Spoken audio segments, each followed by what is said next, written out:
It's Wednesday night, you guys. You know what I mean. AEW Dynamite. Oh my gosh. This was the go home show for Wrestle Dream, which is on Sunday. And honestly, half the show for me felt like talking and the rest felt like wrestling. And I'm just like, damn, I don't know if that's a good thing or a bad thing. Just a lot of promos, a lot of long promos on the show. Now we do start off with our unintentional international champion Ray Fenix versus Jeff Jarrett. Now, honestly, I was kind of hoping that it was going to be Jay Lethal instead, but we got Uncle Jeff to get in the ring, so I guess that's okay. Look, I know I talk a lot of shit about Orange Cassidy, but when Orange Cassidy was champion, he's usually in the opener. And as much as I found him to be really annoying, he would have really great matches to start off the show. This right here had the potential to be much better than what it was without all the interference. Now, I know if Jeff Jarrett and friends, they're always interfering. However, sometimes just don't. You know what I mean? Like, y'all be taken away from the quality of these matches when you guys put all this interference and stuff. And it's just like, come on, man. One night. Give us one night without it. It was just drama with them getting involved against Ray Fenix. And then we even had a part of this match where Aubrey Edwards is getting into it with Karen Jarrett. And it's just like, there's something about Aubrey compared to all the other referees where it just feels like she needs to be involved in the matches. Referees are there physically, but we're not even supposed to notice that they're there, if that makes sense. And it just seems like she's always inserting herself in situations or trying to get somewhat of a spotlight. Aubrey, you want to be a wrestler? Go back to training school and work your way up to being a wrestler, because this ain't it for you if you feel like you need to be in the spotlight. Anyway, like I said, too much interference to truly enjoy this match. I really did feel like this is Ray Fenix's first time defending the title, and it could have been much better than what we got. I was disappointed. Ray takes the win with the inside cradle, and really, I didn't like how the show started. So up next, we have MJF and Adam Cole from last week. They're on a little boat trip in Long Island, and the scenery is so beautiful. Man, I miss New York. Well, at least the good stuff about it. It was just so pretty. Now, the two of them are on a boat. They're out fishing, and MJF was like, bro, during my match last week, you were supposed to be there from start to finish, and you somehow came towards the end. I know you got your thing going on with Roderick or whatever, and you got to be there for him. But, I didn't like how you just showed up last second when I needed you ringside throughout that whole match. So while Adam Cole is running his mouth, MJF goes behind him and go get the dynamite ring. He puts it on, and then here comes Adam. Adam is like, well, I hope you're not getting the dynamite ring so you can punch me and dump me in these waters. And I was like, you know what? I wouldn't mind seeing you get dumped into the waters. You're annoying. Now, what ends up happening is MJF just leaves it alone and end up having a heart-to-heart moment with Adam Cole. And then all of a sudden, Adam Cole catches something on his fishing line. They're trying to reel it in. And it turns out to be Captain Insano wearing one of those whatever those things that you put around those floaties or whatever. They ended up catching him. Then he gets on the boat and they're all drinking beer together. To be honest, it was cute or whatever, but I'm just waiting to see MJF turn heel again. Now, after this, though, we do get Uncle Don. Uncle Don and Takeshita last week, they went to Japan and they found Ibushi and whooped his ass. And to be honest, that's what we needed. We needed to be able to see something of Ibushi in the storyline. I just hate that he shows up to these matches, but not necessarily truly involved in these matches. Just because y'all keep bringing up his name don't mean that he's in the story. Now, I personally did like this moment. Takeshita, he attacks him with his jacket. He ends up choking him out with a jacket. They take a kettlebell, knocked him upside the head with it. And even with all that, I still believe that he's going to be part of the match at Wrestle Dream. Now, they do have a promo in the ring with Sammy, who also comes out. And I'm telling you, they are booing the hell out of Uncle Don and Takeshita and Sammy. And even had "Fuck You, Sammy" chants, which was very interesting. And, Sammy's talking like, Chris Jericho's the real villain in this whole situation, and that it took Uncle Dom to get him to realize how selfish Chris Jericho really is and how he would have been better off on his own away from Chris Jericho. So that's really interesting. They're still keeping the heat going on in this storyline. And I appreciate the fact that they went to Japan and did what they did. That just makes things a little bit better when it comes to Ibushi being in this storyline. I'm very interested to see the dynamic of Will Ospreay and Sammy Guevara. That's what I was actually hoping we was going to see tonight. A little something between Will and Sammy. Because remember, Sammy attacked Will during Will's match with Chris Jericho at All In. So they probably definitely won't be on the same page at this match. They obviously all have the same goal in mind here, but there's still a little bit of tension between Sammy and Will. So we'll see how that goes at WrestleDream. So after a phenomenal match with Ricky Starks and Bryan Danielson on Collision last Saturday, they do show a clip where they actually shook hands after that match. And then Ricky had a promo backstage. He's saying good things about his feud with Bryan, but he's like, look, bitch, you didn't make me tap. You didn't pin me.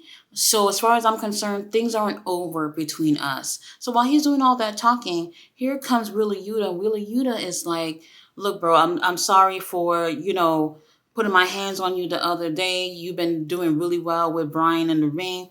And Ricky Starks is a heel. He doesn't want to hear nobody complimenting him. So he starts getting a little ugly with Wheeler Yuta. And then Wheeler Yuta is like, look here, I came here to apologize and give you some props, but now you're over here acting like you better than me. If you're better than me, why don't you show that on WrestleDream? So now we're going to have these two having a match. And I'm not going to lie, the card for this pay-per-view already seems stacked before this. So we're getting another match. We don't have anything announced for the pre-show as of today, but they just added another match onto that. So that's going to be really interesting to see Wheeler Yuta versus Ricky Starks. These two guys are the future of this business, and I'm looking forward to see what they're going to do at this pay-per-view. So up next, we have a triple threat match. We have Nick Jackson, Brian Cage, and Claudio Castagnoli. Now, at first, I didn't realize what they were fighting about. I just thought they're just putting some random match together with these three guys. But it turns out whoever wins this match gets to have a match with Rey Fenix next week on Dynamite for the title. And then I was like, okay, well, I don't know what Nick Jackson is doing in this match, but all right, Brian, all right, Claudio, let's see what's up. This was a very good match, okay? All three of these guys gave it their all, except for the last 5 seconds of this. So what ended up happening is Claudio is about to take the win from this match. And then we have Nick Jackson, who comes out of the blue and goes for a hurricanrana onto Claudio Castagnoli.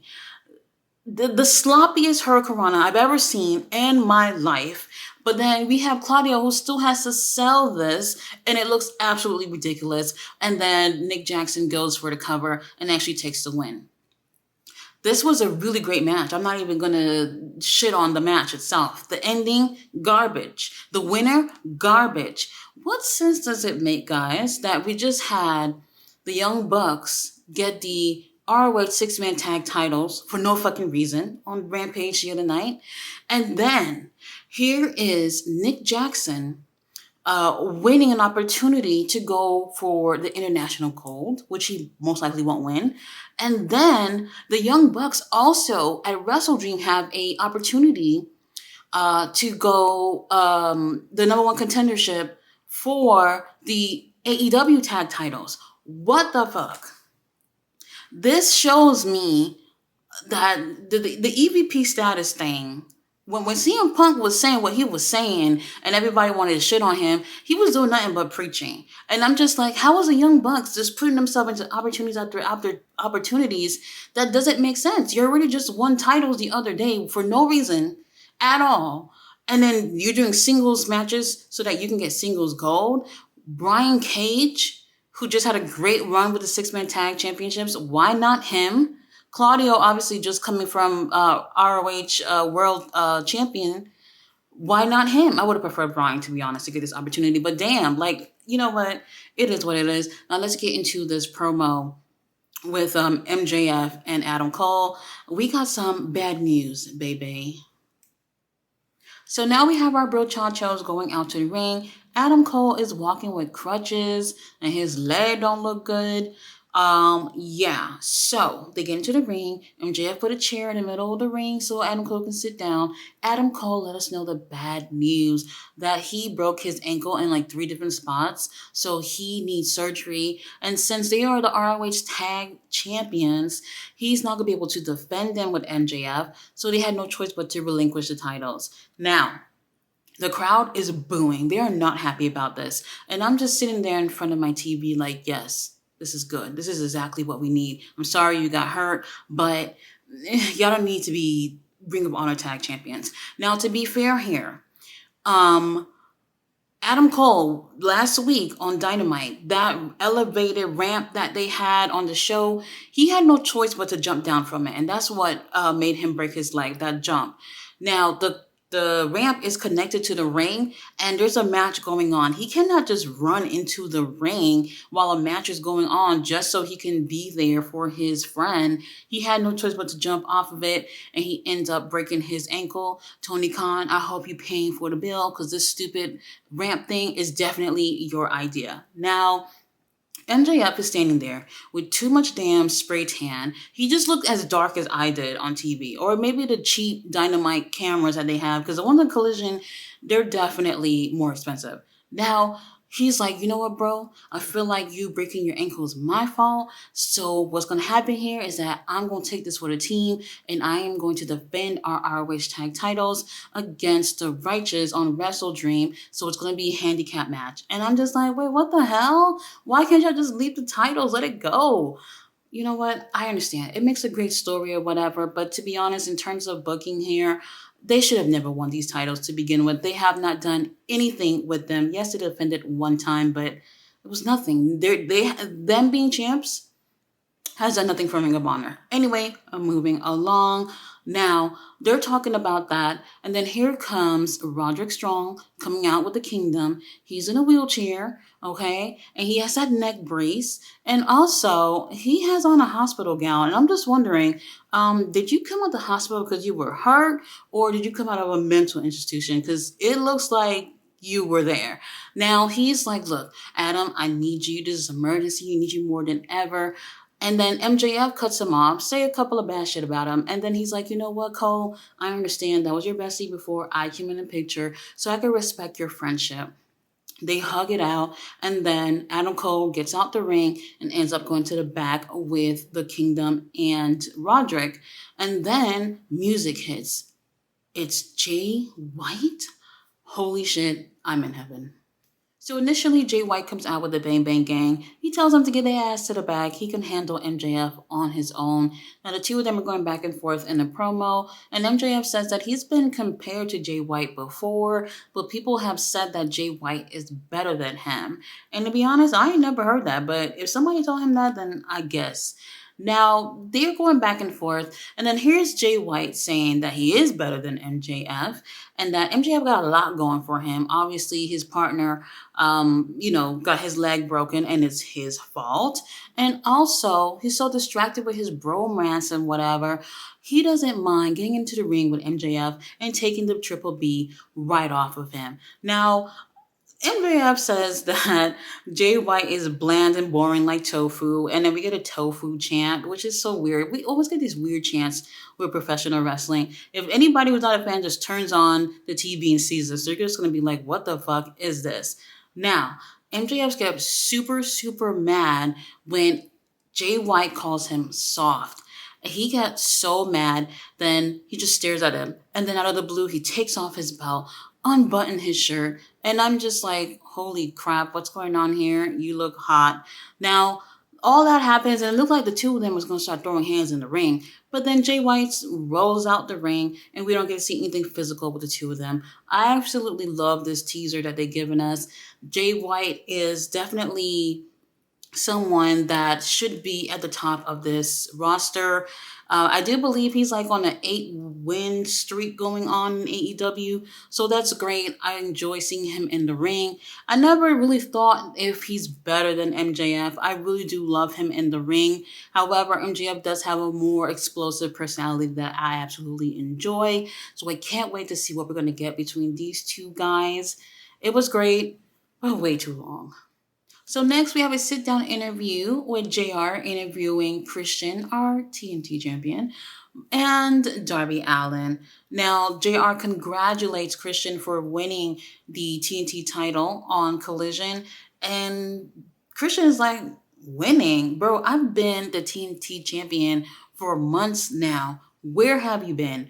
And then here's JR saying, you've been having some matches with Darby. You lost 2 of those matches. What's going to be so different at Wrestle Dream this weekend?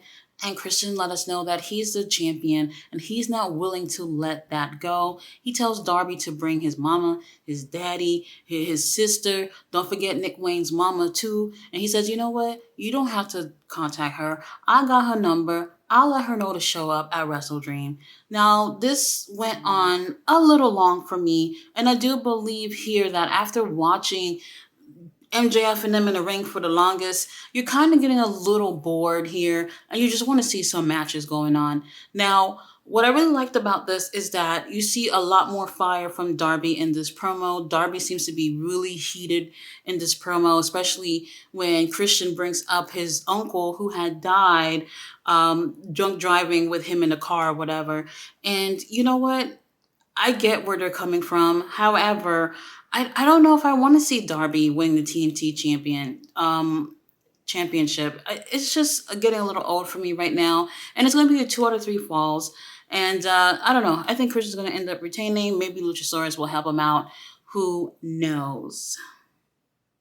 Up next, we have a 4-way match here with Austin Gunn, Matt Jackson, Penta, and Orange Cassidy. Each of these guys are representing their team for the Fatal 4-Way tag match that we're having at Wrestle Dream. Like I said earlier, the team that wins that gets to go against the winner between FTR and Aussie Open for the AEW Tag Championships.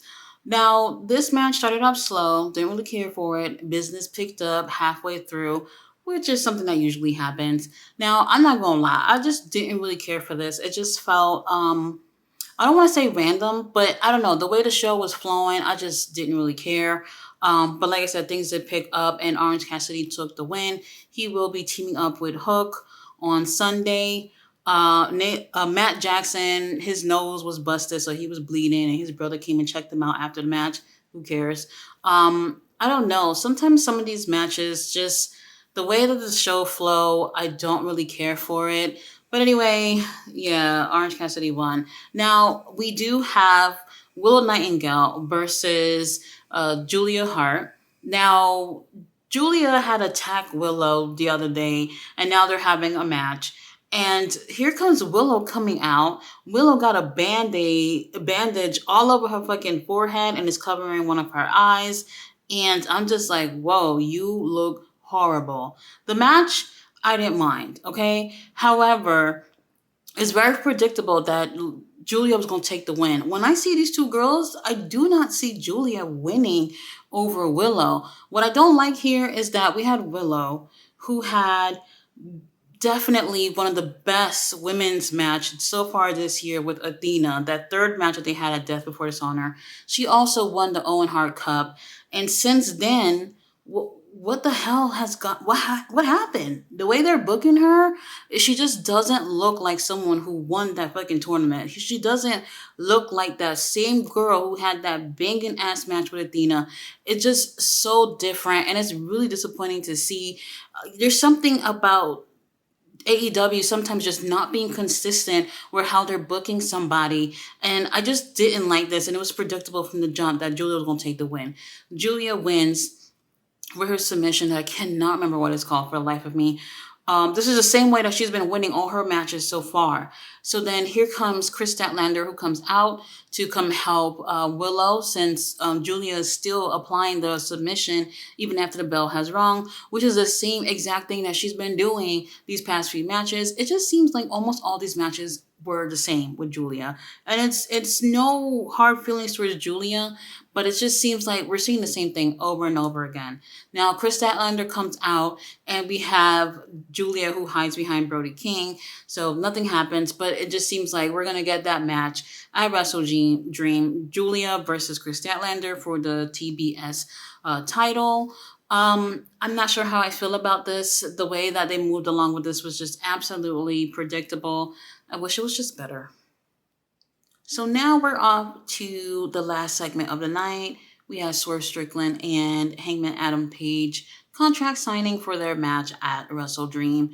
Now, Swerve comes out, music hits, Prince Nana's with him, and right when Prince Nana was going to start the dance, Swerve stops him. And nobody's happy about that. And actually, I wasn't happy about it either. I wanted to see the dance.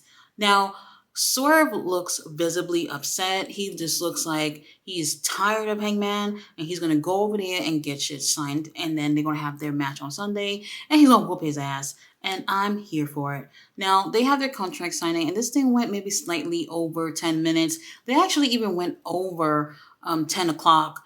And I was kind of surprised about this, but we'll talk a little bit what happens after contract signing. But I really felt like Swerve was super, super strong in this.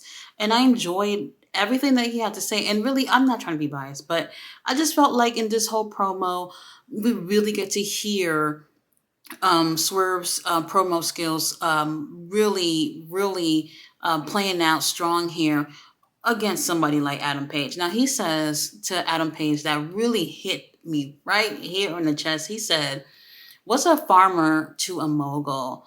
What's a cowboy to an outlaw? What's a buckshot to a kill shot?" When he said that, I was like, holy shit. He is speaking right to the heart. Now, if you guys don't know, Swerve used to be called Kill Shot, especially when he was in Lucha Underground. So, I mean, this whole thing was just perfect, okay? Now, we got them staring at each other with a table in between them, and we have the security guards, the useless security guards outside the ring, making sure nothing happens when they should be in the ring to make sure nothing happens, but it is what it is. And here comes Swerve slapping the shit out of Hangman. Hangman is visibly upset.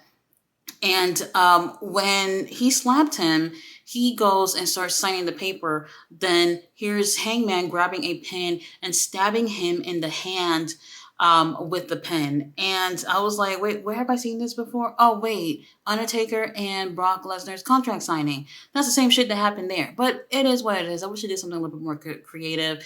After they get a couple of hands thrown is when the useless security guards come into the ring and act like they're doing something. And I really felt like the promo was really strong, more strong for Swerve, so I enjoyed it. Now, right after that, it's already 10 o'clock, and I'm thinking, all right, show's done. And then here we have a moment where there's four guys all dressed in black, and you can't see their faces either. They have a mask. And they're beating somebody up, and you can't tell who it is at first. And then out of the blue, that's when you start to see, is Jay White getting jumped by these people. And right after you see him getting jumped, then they panned out to someone all in black, but they're wearing the devil mask that MJF wears. Now, I'm going to be real with y'all. I was very excited to see that because I was like, am I getting my heel MJF back? That's what I want. However, I'm not 100% convinced that it was him. You know what they say, when you wear all black, it slims you or whatever. But this person just seemed to be smaller than MJF. I could be wrong and it could have been him, but it seems to be smaller. And then who are the four guys that would have helped MJF if it was MJF? These four guys gotta be somebody in order to make this whole moment feel much bigger and better than what it is. If it's just some random dudes that he paid, like, that is bullshit. If it was some guys that we would love to see, that would be very interesting to see who those guys are. I like how they ended the show this way because I do feel like it's a little confusing for people watching this because they're like, who are these mystery men? And I hope that we get to find out either maybe at the pay per view or sometime soon. This is very interesting with the storyline with MJF and Jay White. But overall, for a go home show, this wasn't it. It just felt like a regular Dynamite or whatever. But, there's some things to check out here. Definitely the promos, I did enjoy them, but they just went too long. If you missed this, then you ain't missed nothing. Matter of fact, there are clips on YouTube, so you can go ahead and check them out. Either way, I'm looking forward for Wrestle Dream, and I think they're going to really knock it out of the park with those matches. I have high hopes for the pay-per-view. But guys, I will be back tomorrow with Ring of Honor and also my predictions for Wrestle Dream.